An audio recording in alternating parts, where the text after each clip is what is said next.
guys, it's your girl Michelle. This weekend we're making Parker House rolls. These legendary rolls were born in the Parker House Hotel in the late 1800s, which is now known as the Omni Hotel in Boston, Massachusetts. The rumor has it that the chef at the hotel got angry and threw the rolls against the wall or in the oven, and they folded in half, and he baked it that way, which got their signature look, which is a genius idea because it's the perfect hammock to put your butter and jam so you could shove it in your mouth.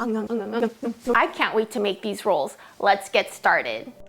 Let's first start off by melting 8 tablespoons of butter, then let it cool. Dry ingredients. To the stand mixer bowl, add 20 ounces or 4 cups of all-purpose flour, 1 packet or 2 1/4 teaspoons of instant yeast, 1 1/2 teaspoons of salt. Give the dry ingredients a stir. For the wet ingredients, in a small bowl or measuring cup, add 1 1/4 cups of whole milk, room temperature, 2 tablespoons of sugar, 1 egg, room temperature. Give it a whisk to break the egg. Add the melted and cooled butter and whisk. We're going to melt more butter later, so don't get rid of your pan yet. With a dough hook attachment, run the mixer on low and slowly stream the wet ingredients. Continue mixing until all the dry ingredients are incorporated, roughly around 1 to 2 minutes. Scrape down the bowl and run the mixer on low-medium speed for roughly 8 minutes. Take the dough out and place it on a work surface and knead for 1 minute or so.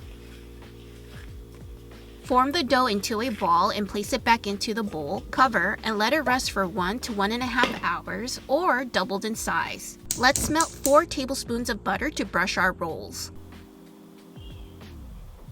Place the dough onto the work surface and divide in half.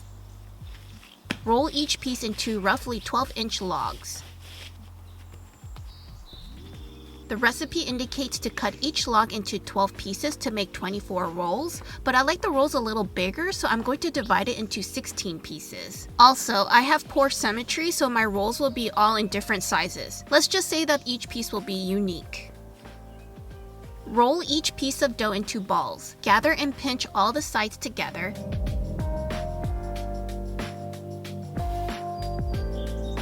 Then flip it over, cup the dough balls, and roll in circular motion. Cover the rolls to prevent drying.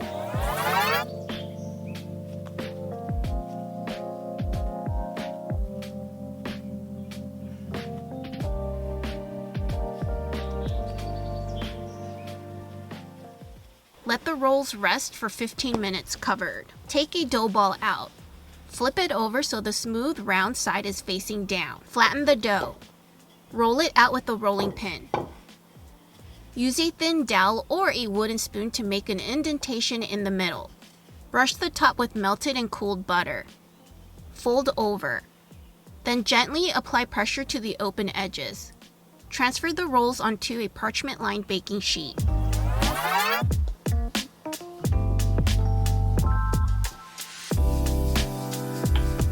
You can also refrigerate the unrisen dough rolls for 8 to 16 hours for later use. Let it sit at room temperature for 1 hour before baking. Cover and let the rolls rest for 1 to 1 1/2 hours or doubled in size. The Omni Hotel is also known for their Boston cream pie. I've sent one to my mom for her birthday once through Goldbelly and she loved it. Hopefully one day I can visit the hotel. Preheat the oven to 350 degrees Fahrenheit.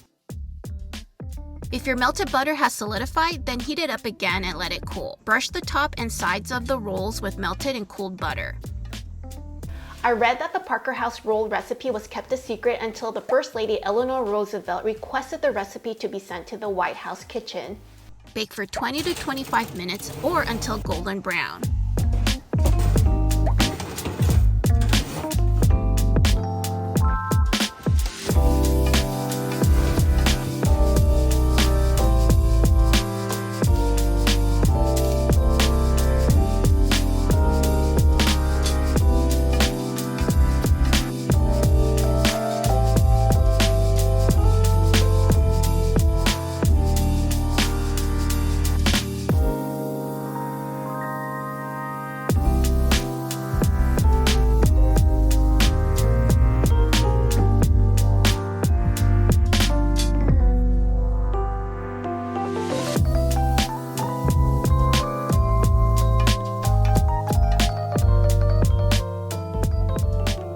You guys, my house smells so good right now.